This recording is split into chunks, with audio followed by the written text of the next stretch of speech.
5장의 말씀으로 너희에게 심판이 있나니 라는 제목으로 설교할 때 크신 은혜가 있으시기를 예수님의 이름으로 축복합니다. 우리 호세아서를 계속하여 보고 있습니다. 호세아서를 읽으면 알 수 있는 것은 호세아 선지자가 참으로 애통하는 마음으로 목이 터져라 외치고 있다는 것입니다. 아니, 더 정확하게 말하자면 말로만 외치고 있는 것이 아니라 자기의 삶을 다 바쳐서까지 하나님의 메시지를 전하고 있습니다. 한 남자가 자기의 인생을 걸고서 말하지 않을 수 없는 중요한 말을 하고 있는데 과연 어떤 메시지입니까? 호세아의 아내인 고멜은 계속하여 음란하게 다른 남자를 찾아다닙니다. 이처럼 하나님의 신부된 이스라엘이 순결해야 될 터인데 우상을 섬기기에 여념이 없습니다. 예수의 피로 의롭다함을 얻어 하나님의 자녀가 된 우리들도 하나님만 붙들어야 하는데 실상은 어떠합니까? 일주일에 하루 주일 예배 때에는 하나님을 붙드는 것 같은데 월요일부터 토요일까지 보면 하나님 생각보다 돈 생각 더 많이 하고 힘 있는 사람을 더 의지하고 세상 사람들에게 뒤처지지 않으려고 발맞추느라고 용을 씁니다.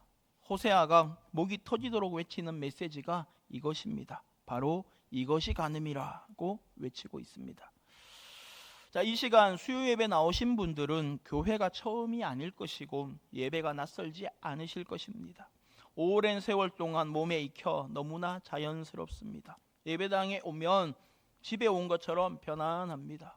어디로 들어와서 어디로 나가는지, 화장실은 어디 있고 엘리베이터는 어디에 있는지 설명할 필요가 없습니다. 이미 다 알고 있기 때문입니다. 자, 이렇게 장소가 익숙해지는 것은 좋은 일인데 복음의 메시지마저도 익숙해진다면 이것은 큰 문제입니다. 더 이상 십자가의 메시지가 감격으로 와닿지 않습니다. 이 세상에서 나만 그 사랑 받은 것이 아니고 지금 내 옆에 있는 사람도 받은 것인데 이게 뭐가 그렇게 귀한지 잘 모르겠습니다. 내가 언제 예수 믿고 싶다고 했습니까? 나를 사랑해달라고 한 적이 있습니까? 하나님께서 마음대로 세상 만들고 마음대로 사람 만들고 마음대로 나도 만드시고 하나님 마음대로 나를 사랑해 놓고서는 이제 와서 너도 나를 사랑해라 하시니 어떡하나 하는 생각이 우리에게 있습니다. 하나님께서 그렇게까지 말씀하시니 하나님 하시는 거 봐서 제가 한번 천천히 생각해 볼게요 하는 마음이 우리에게 있는 것 아닙니까? 자, 마음으로는 이렇게 생각하면서도 예배당 안에서는 꼭꼭 숨기고 있습니다. 마음은 다른 곳에 있지만 말은 청산유수입니다. 하는 말만 들어보면 하나님께서 나를 얼마나 사랑하시는지 잘 알고 있는 것 같습니다. 자, 그런데 문제는 우리의 일상생활입니다. 주일 예배 시간이 아니라 평상시의 행동을 보면 도저히 믿음 있는 사람으로 보이지 않습니다. 이것이 바로 지금 우리의 모습이고 이것이 바로 호세아가 목이 터져라고 외치고 있는 우리의 문제입니다. 자, 이 시간 우리가 호세아 5장을 볼 터인데 이 말씀이 우리 영혼의 거울이 되어서 우리 자신의 이 모습을 비춰볼 수 있기를 축복합니다. 자, 먼저 1절부터 7절입니다. 너희에게 심판이 있나니. 우리 1절부터 7절의 말씀 함께 읽겠습니다. 시작. 제사장들아 이를 들으라. 왕족들아 귀를 기울이라. 너희에게 심판이 있나니 너희가 미스바에 대하여 올무가 되며 다볼 위에 친 그물이 됨이라. 패역자가 살육죄에 깊이 빠졌음에 내가 그들을 다 벌하노라. 에브라임은 내가 알고 이스라엘은 내게 숨기지 못하나니 에브라임아 이제 내가 음행하였고 이스라엘이 더러워졌느니라. 그들의 행위가 그들로 자기 하나님에게 돌아가지 못하게 하나니 이는 음란한 마음이 그 속에 있어 알지 못하는 까닭이라. 이스라엘의 교만이 그 얼굴에 드러난다니 그 죄악으로 말미암아 이스라엘과 에브라임이 넘어지고 유다도 그들과 함께 넘어지리라. 그들이 양떼와 소떼를 끌고 여호와를 찾으러 갈지라도 만나지 못할 것은 이미 그들에게서 떠나셨음이라. 그들이 여호와께 정조를 지키지 아니하고 사생아를 낳았으니 그러므로 세 달이 그들과 그 기업을 함께 삼키리로다. 아멘. 호세아 5장은 두 부분으로 나눌 수 있는데요. 먼저 앞부분을 살펴보고 있습니다. 자, 이 부분을 보니까 하나님께서 먼저 제사장들과 이스라엘 족속들과 왕족들을 책망하고 있으십니다. 제사장은 하나님을 예배하는 사람들입니다. 왕족은 하나님께서 백성들이 평안히 하나님을 예배할 수 있도록 도우라고 세우신 이들입니다. 자, 이스라엘 족속은 유다 나라에서 갈라져 나온 10지파를 말하는 것입니다. 갈라져는 나왔으나 이들 역시 아브라함의 자손입니다. 하나님이 택하신 족속입니다. 제사장, 왕족, 이스라엘 족속의 공통점은 이렇게 다른 이들과는 다른 특별한 사명이 있다는 것입니다. 이래서 하나님께서는 이들을 먼저 책망하십니다. 자, 큰 힘에는 큰 책임이 따르는 것처럼 하나님으로부터 특별한 사명을 받은 이들은 세상과는 다르게 특별하게 살아야 합니다. 다시 말하자면 하나님의 사람은 하나님의 기준에 따라서 살아야 한다는 것입니다. 참 그렇습니다. 세상의 기준이 아니라 하나님의 기준입니다. 공부를 잘해야 하는 것도 아니고 못해야 하는 것도 아닙니다. 가난해야 하는 것도 아니고 부유해야 하는 것도 아닙니다.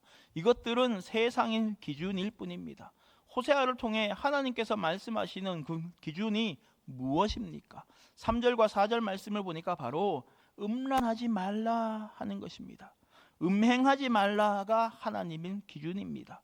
하나님께서는 하나님의 백성들에게 너희가 이 세상에서 부자로 성공하여 이것으로 나에게 영광을 돌리라 하지 않으십니다. 너희가 세상에서 유명하여져서 그 유명해진 것으로 나에게 영광을 돌리라고 하지도 않으십니다. 심지어 너희가 쉬지 않고 예배하여 그 열심으로 나에게 영광을 돌리라고도 하지 않으십니다. 하나님은 이렇게 말씀하십니다. 내가 거룩하니 너희도 거룩하여라. 그 거룩함으로 나에게 영광을 돌리라 하십니다. 자, 이 말은 이스라엘 백성에게만 아니라 모든 신자에게 해당되는 말씀입니다. 우리가 얼마나 악하고 더러우며 타락하였는지 하나님은 다 알고 계십니다. 에브라임이든 이스라엘이든 하나님께 숨길 수 없습니다. 에브라임이 음행한 것, 이스라엘이 더럽혀진 것을 하나님은 다 아십니다. 자, 이어서 4절의 말씀을 하십니다. 자, 우리 4절 말씀 함께 읽겠습니다. 시작. 그들의 행위가 그들로 자기 하나님에게 이는 음란한 마음이 그 속에 있어 여호와를 알지 못하는 까닭이라. 아멘. 자, 이들의 악한 행위와 음란한 마음이 그들로 하나님께 돌아가지 못하게 막고 있다라고 성경은 말씀합니다. 여기서 마음이라고 번역된 히브리어 단어는 루아흐입니다. 루아흐, 영혼이란 말입니다. 다시 말해 음란한 영이 이들을 붙잡아 회개하지 못하도록 하고 있다는 것입니다. 자, 마음이 다른 남자 생각으로 가득 차서 본 남편을 생각조차 하지 않는 것처럼 우상에 빠진 이스라엘은 하나님을 바라보고 싶어도 바라볼 수 없습니다. 회개할 마음도 없고 회개하기도 싫고 회개의 열매를 맺을 생각도 하지 않습니다. 이것이 음란한 영에 사로잡힌 이스라엘의 현실입니다.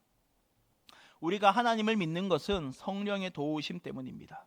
말씀의 영이신 성령 하나님께서 그 말씀이 믿어지게 하시니 우리가 성경을 하나님의 말씀으로 받아들입니다. 이것이 아무것도 아닌 일 같아도 참으로 인력으로는 할 수 없는 일입니다. 성경을 읽고 또 읽으면서 아무리 읽어도 믿어지지 않아서 너무 힘들어요 하며 한탄하는 분들을 종종 보았습니다. 부모님을 따라서 혹은 배우자를 따라서 나도 교회에 가고 예수를 믿고 싶은데 어떻게 해서든 가정의 평화를 지키고 싶은데 아무리 성경을 읽고 설교 말씀을 들어도 도대체가 믿어지지가 않아서 힘들다는 고백이었습니다. 그리고 이렇게 믿기 힘든 것을 아무렇지도 않게 믿고 있는 다른 교인들을 보면서 아니 다들 저렇게 쉽게 믿는다고 하는데 나는 왜 이럴까 하는 자괴감을 느끼다가 더 나아가 다른 이들을 미워하게 되기까지 되었다는 말을 들은 적이 있습니다. 저는 이 고백이 진실하다고 생각합니다. 사람의 힘과 노력으로는 불가능한 일이기 때문입니다. 성경을 100번 읽는다고 없던 믿음이 생기는 것이 아닙니다. 한글 성경을 읽어서 안 되면 영어 성경을 읽고, 영어로도 안 되면 히브리어와 헬라어로 읽으면 없던 믿음이 생기는 것이 아닙니다. 믿음은 내가 만들어내는 것이 아니기 때문입니다. 믿음은 하나님께 받는 것입니다. 말씀의 영이신 성령 하나님의 역사입니다.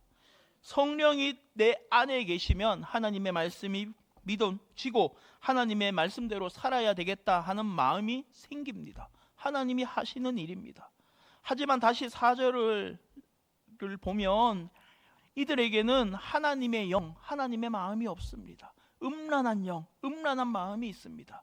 이러니 이들이 설령 성경을 읽는다 한들 그 마음엔 찔림이 있겠습니까?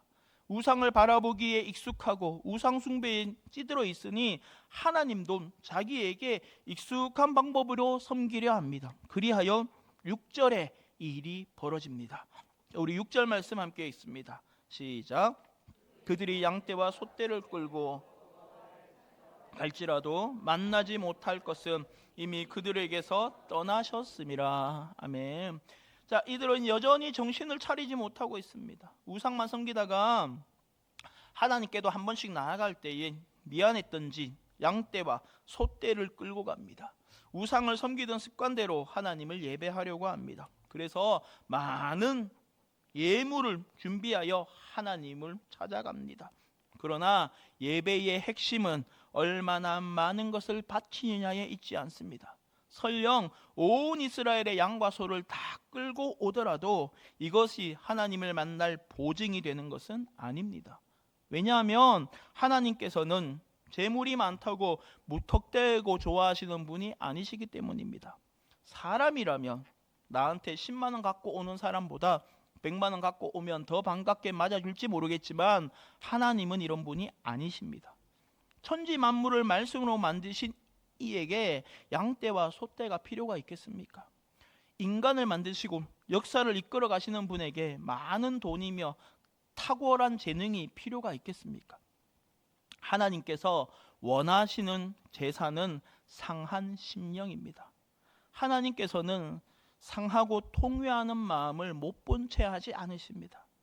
속으로는 더럽고 음란한 마음으로 가득하지만 이것을 꼭꼭 숨기고 자기 체면 유지를 위해서 혹은 사람들에게 보이기 위해서 그럴듯한 예물을 챙겨 나오는 예배를 하나님께서는 기뻐하지 않으십니다.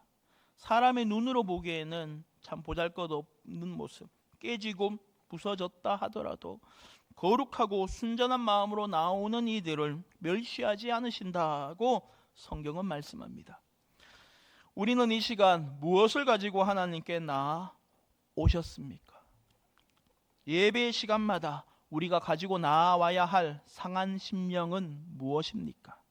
자, 이는 단순히 슬퍼하는 마음이 아닙니다. 하나님, 저 먹고 살기가 너무 힘듭니다. 하나님, 아무래도 저는 자식 농사 실패한 것 같습니다. 하나님, 인간관계 하기가 너무 힘듭니다. 이런 마음이 아닙니다. 여기서 말하는 상한 심령이란 과거에 대한 후회나 인생살이의 어려움을 말하는 것이 아닙니다. 상한 심령이란 나의 죄의 문제를 절감하면서 이것을 놓고 몸부림치는 것입니다. 사도 바울이 로마서 7장에서 말하듯이 오호라 나는 공고한 사람이로다. 이 사망의 몸에서 누가 나를 건져내랴 하며 절규하듯 내가 죄의 법에 사로잡혀 있다는 것을 몸서리치게 알게 되었는데 여기에서 벗어날 능력이나 방법이 나에게 전혀 없음을 알고 애통하며 부르짖는 마음이 상한 심령입니다. 자, 이렇게 나에게는 하나님께 나아갈 수 있는 능력이 전혀 없음을 아는 것이 상한 심령입니다. 우리는 오직 예수의 피를 힘입어서만 하나님께 나아갈 수 있습니다. 자, 이러므로 상한 심령은 항상 예수의 피와 세트를 이루게 됩니다. 하나님께 상한 심령으로 나오는 사람은 자신의 공로나 업적을 의지하지 않습니다. 교회 얼마나 오래 다녔는가 자랑하지 않습니다. 이제까지 얼마를 헌금하고 봉사했는지를 따지지 않습니다. 오직 하나만 붙들고 있습니다. 예수님이 없으면 나는 아무것도 아닙니다 하는 것입니다. 나에게 예수의 피가 얼마나 간절히 필요한가를 알고 오늘 이 예배를 통하여서도 어떻게 하면 십자가에 못 박히신 예수를 내가 더 먹고 더 마실 수 있는가를 생각합니다. 이 마음이 상한 심령입니다. 이러한 마음으로 하나님께 나오는 사람은 반드시 하나님을 만나실 줄로 믿습니다. 자, 1절로 돌아갑니다. 하나님께서 하나님을 예배하라고 세우신 제사장들과 왕족들이 이러한 믿음의 본을 보여야 할 터인데 도리어 백성들에게 올무가 되고 그물이 되어서 백성들을 실족하게 합니다. 이래하여 하나님께서 말씀하십니다. 너희에게 심판이 있나니 하십니다. 자, 이들은 로마서의 말씀처럼 하나님을 알되 하나님을 영화롭게도 아니하며 감사하게도 아니하기에 이들에게 심판이 예비되어 있습니다. 하나님께 정조를 지키지 아니하고 우상과 더불어 사생활을 낳은 이들은 망할 것입니다. 좁게는 인생이 망하고 넓게는 가문의 기업이 망하고 더 나아가 나라까지 망하게 됩니다. 이것이 우상 숭배의 결과입니다. 영적인 대제사장인 우리가 어떤 마음으로 예배하는지에 따라서 나 자신의 운명과 우리 가족의 운명과 이 나라의 운명까지 달려 있습니다. 자, 이러니 어떻게 예배해야 하겠습니까? 상한 심령으로 오직 예수만 의지하여 예배할 수 있기를 간절히 원합니다. 자, 그 다음 두 번째 8절부터 15절 나를 간절히 구하리라입니다. 자, 우리 8절부터 15절의 말씀 함께 읽습니다. 시작. 너희가 기브아에서 뿔라파를 불며 벳 아웬에서 외치기를 베냐민아 내 뒤를 쫓는다 할지어다. 벌하는 날에 에브라임이 황폐할 것이라. 내가 이스라엘 지파 중에서 반드시 이스리를 보였노라. 유다 지도자들은 경계표를 옮기는 자 같으니 내가 나의 진노를 그들에게 물같이 부으리라. 에브라임은 사람의 명령 뒤따르기를 좋아하므로 학대를 받고 재판에 압제를 받는도다. 그러므로 내가 에브라임에게는 좀 같으며 유다 족속에게는 썩이는 것 같도다. 에브라임이 자기의 병을 깨달으며 에브라임은 아수르로 가서 야렙 왕에게 사람을 보내었으나 그가 능히 너희를 고치지 못하겠고 너희 상처를 낫게 하지 못하리라. 내가 에브라임에게는 사자 같고 유다 족속에게는 젊은 사자 같으니 바로 내가 움켜갈지라. 탈취하여 갈지라도 건져낼 자가 없으리라. 그들이 그 죄를 뉘우치고 내 얼굴을 구하기까지 내가 내 곳으로 돌아가리라. 그들이 고난 받을 때에 나를 간절히 구하리라. 아멘. 자, 이어지는 말씀 5장의 후반부에서는 하나님께서 이스라엘을 심판하시는 광경을 실감나게 묘사하고 있습니다. 자, 8절에 나팔을 분다라는 말은 전쟁이 시작되었다는 말입니다. 우리나라도 민방위 훈련하면 사이렌이 울리지 않습니까? 자, 그 소리를 듣고 대피할 사람은 대피하고 출동할 사람은 출동합니다. 평소에는 훈련이니까 그냥 실내에서 차 안에서 뭐 조금 기다리고 말지, 실전 상황이 된다면 남자들은 동사무소로 가서 총을 받아옵니다. 그리고 우리 동네를 지키게 됩니다. 군대를 갔다 온 남자분들은 다 아실 것입니다. 지금 군인들이 쓰고 있는 총 말고 전쟁 나면 쓸 총을 잔뜩 보관하고 있습니다. 그러나 저는 이 총을 쓸 일이 없기를 간절히 바랍니다. 다시는 이 땅에 전쟁이 있어서는 안 되겠습니다. 자, 그런데 실전 상황입니다. 기브아에서 라마에서 전쟁의 나팔 소리가 들려옵니다. 자, 베다윈에서도 외치는 소리가 들려옵니다. 곳곳에 난리가 났습니다. 적군이 뒤를 쫓아옵니다. 위기일발입니다. 자, 물밀듯이 군사들이 몰려오고 쏟아져서 에브라임이 황폐해질 것입니다. 자, 피땀 흘려서 이뤄놓았던 모든 것들이 물거품처럼 사라지고 황폐한 황무지만 남게 됩니다. 나라 경제가 발전하여 이만하면 잘 산다 하고 떵떵거리던 나라가 졸지에 아무것도 없는 빈 땅이 되어버리는 것입니다. 자, 이런 일이 우리에게 일어난다면 어떠하겠습니까? 상상하기도 싫은 일입니다. 오늘이 마침 6.25입니다. 1953년 우리나라 1인당 GDP가 67달러쯤이었다고 합니다. 그때 2차 대전을 마치고 패망한 일본이 우리나라 2배인 145달러쯤 되었고, 지금도 우리가 보기에 가난하고 못 산다고 하는 필리핀이 약 210달러 정도가 되었고, 미국이 2,400달러였습니다. 그러니 우리나라가 얼마나 못 살았던 시절입니까? 아마 이 자리에 계신 분들 가운데 그 시절을 살아보신 분들도 있으실 것입니다. 얼마나 힘든 세월을 보내셨습니까? 청계천변에 다닥다닥 판잣집 짓고 살면서 양잿물 솥에 불 피워가지고 얼음물 깨고 빨래하며 그렇게 살았습니다. 하나님께서 놀라운 은혜를 베푸셔서 1953년도 67달러밖에 한 사람이 1년 동안 열심히 일해도 이것밖에 못 벌던 나라가 2024년도에 36,000달러가 됐습니다. 예수 안 믿는 사람은 우리가 부지런히 열심히 살아서 이랬다고 하지만 예수 믿는 사람은 하나님의 은혜라고 믿습니다. 그런데 만약 우리나라가 하나님께 심판을 받아 전쟁이 일어나서 그 결과 이 땅이 황무지가 된다면 우리는 다시 그 어렵게 살던 시절로 돌아가야 합니다. 이런 일이 일어나셔야 되겠습니까? 바로 이것이 하나님께서 이스라엘에게 경고하시고 우리에게도 경고하시는 말씀의 핵심입니다. 우리를 위협하고 겁주려고 하심이 아닙니다.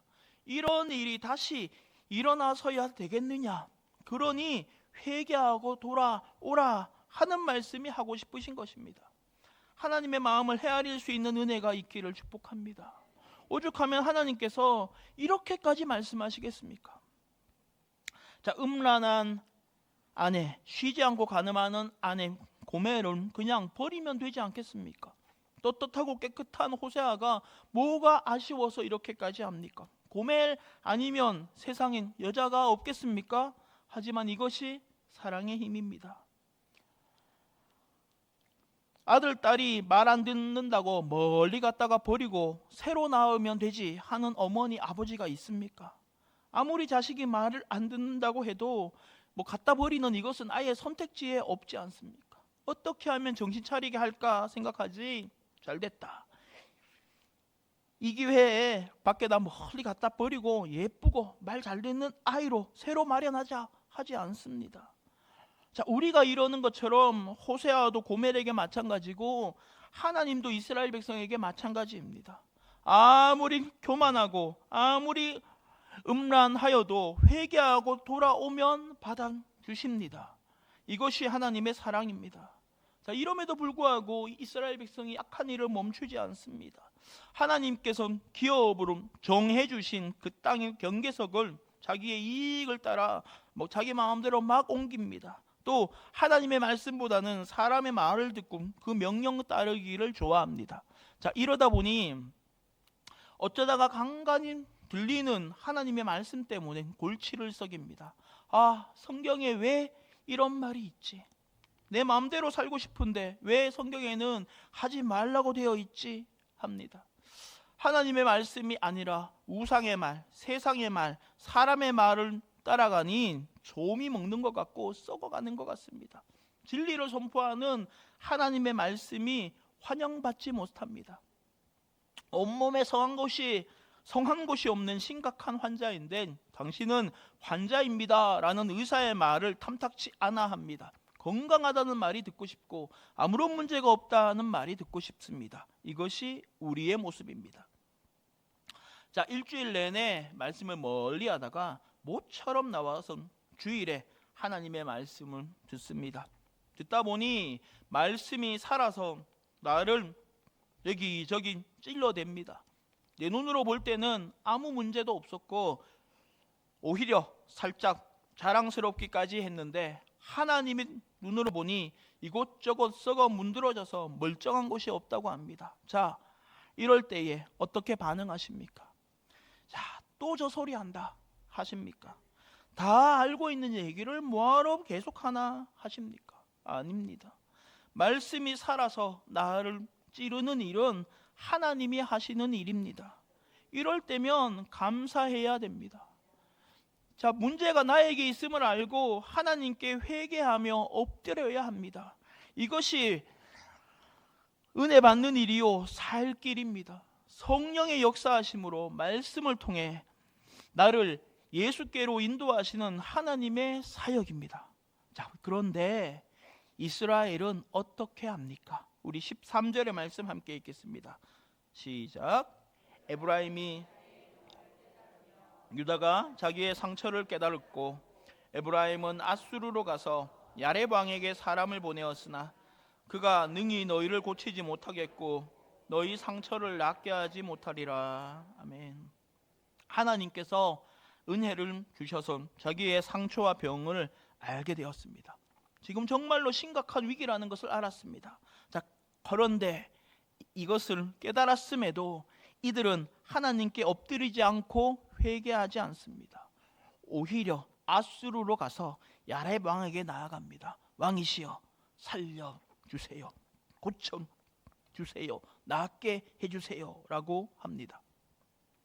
하나님의 은혜로 자신의 처지를 알게 되었음에도 하나님께 해결을 맡기지 못하고 예전에 하던 대로 사람을 의지하는 것입니다. 자, 이 아수르 왕이 아무리 힘이 있다 한들 이스라엘을 고칠 수 있겠습니까? 하나님은 선언하십니다. 그가 능히 너희를 고치지 못하겠고 너희 상처를 낫게 하지 못하리라 하십니다. 아수르 왕뿐이겠습니까? 애굽의 바로라고 해서 이스라엘을 고칠 수 있겠습니까? 바사왕이라고 또한 바벨론의 왕이라고 해서 이스라엘을 고칠 수 있겠습니까? 헬라의 알렉산더 왕이나 로마의 가이사라 할지라도 불가능하기는 마찬가지입니다. 자, 이스라엘은 아직 멀어도 한참 멀었습니다. 이스라엘을 고치시고 낫게 하시고 회복시키시고 새롭게 하시는 분은 오직 하나님 한 분뿐이십니다. 자, 우리도 마찬가지입니다. 우리에게 여러 가지 문제가 있습니다. 내 인생에 문제가 있고 가정에 문제가 있습니다. 경제가 문제이고 건강이 문제이고 자녀들도 문제입니다. 인생 살아봤더니 내 마음대로 되는 일이 별로 없습니다. 이 나라에도 문제가 있습니다. 국민들이 좌우로 나뉘어서 하나가 되지 못하고 있습니다. 이 어려운 문제를 누가 해결할 수 있습니까? 중국이 해결할 수 있습니까? 미국이 해결할 수 있습니까? 아닙니다. 우리나라를 고치시고 낫게 하시고 회복시키시고 새롭게 하시는 분은 오직 하나님 한 분뿐이십니다. 자, 이것을 알게 되는 것이 은혜인데요. 가능하면 큰 어려움 없이 큰 고난 없이 알게 되기를 간절히 원하는데 14절을 보니까 하나님께서 사자처럼 달려들어서 이들을 물어 뜯을 것이라고 하십니다. 살점이 떨어져 나가는 고통을 당하고 있음에도 아무도 도와주지 않습니다. 이럴 때야 이제 비로소 이들이 하나님께 간구하게 될 것입니다. 자, 이것이 15절의 말씀입니다. 우리 15절 말씀 함께 있습니다. 시작. 그들이 그 죄를 뉘우치고 내 곳으로 돌아가리라. 그들이 고난 받을 때에 나를 간절히 구하리라. 아멘. 자, 그렇습니다. 하나님께서는 고난을 주시는 것이 목적이 아니고 고난을 통하여 하나님을 바라보게 하시는 것이 목적입니다. 하지만 우리는 눈앞의 고난만 바라보며 하나님을 오해합니다. 하나님께서 아무런 이유 없이 나를 괴롭힌다고 착각합니다. 하나님, 해도 너무하시네요. 도대체 왜 이러십니까? 내가 힘들어하고 우는 모습이 그렇게 보고 싶으셔서 이러십니까? 라고 생각합니다. 하지만 아닙니다. 고난이 목적이 아니고 고난 받을 때에 하나님을 간절히 구하는 것이 목적입니다. 우리 하나님은 언제나 좋으신 분이십니다. 이 사실을 잘 아는 예레미야 선지자는 이렇게 고백합니다. 우리 예레미야 애가 3장 33절의 말씀 함께 있습니다. 시작. 주께서 인생으로 고생하게 하시며 근심하게 하심은 본심이 아니시로다. 아멘. 하나님께서 정말 원하시는 것은 우리가 이러한 하나님의 마음을 알아가는 것입니다. 하나님께서 나를 얼마나 사랑하시는지를 날마다 더 알아가는 것이 우리 평생의 숙제입니다. 고난을 받을 때에 그 고난만 보는 것이 아니라 그 너머에 있는 하나님을 발견하는 것이 참된 신자입니다. 너희에게 심판이 있다고 경고하시는 하나님의 음성을 들으며 하나님을 원망하기보다 그 안에 담겨있는 사랑을 발견하는 것이 참된 신자입니다. 이러므로 예레미야는 이어서 이렇게 고백합니다. 예레미야 애가 3장 40절 41절의 말씀 함께 있습니다. 시작. 우리가 스스로 우리의 행위들을 조사하고 여호와께로 돌아가자. 우리의 마음과 손을 아울러 하늘에 계신 하나님께 들자. 아멘. 할렐루야. 우리도 이러할 수 있기를 원합니다. 우리의 행위를 조사하고 하나님께 돌아가기를 원합니다. 우리의 마음과 손을 아울러 하나님께 들고 나아가기를 원합니다. 왜냐하면 하나님만이 우리를 낫게 하시기 때문입니다. 하나님만이 우리를 회복시키시기 때문입니다. 하나님만이 우리를 새롭게 하시기 때문입니다. 하나님께 돌아가는 우리 모두가 될 수 있기를 예수님의 이름으로 축원합니다.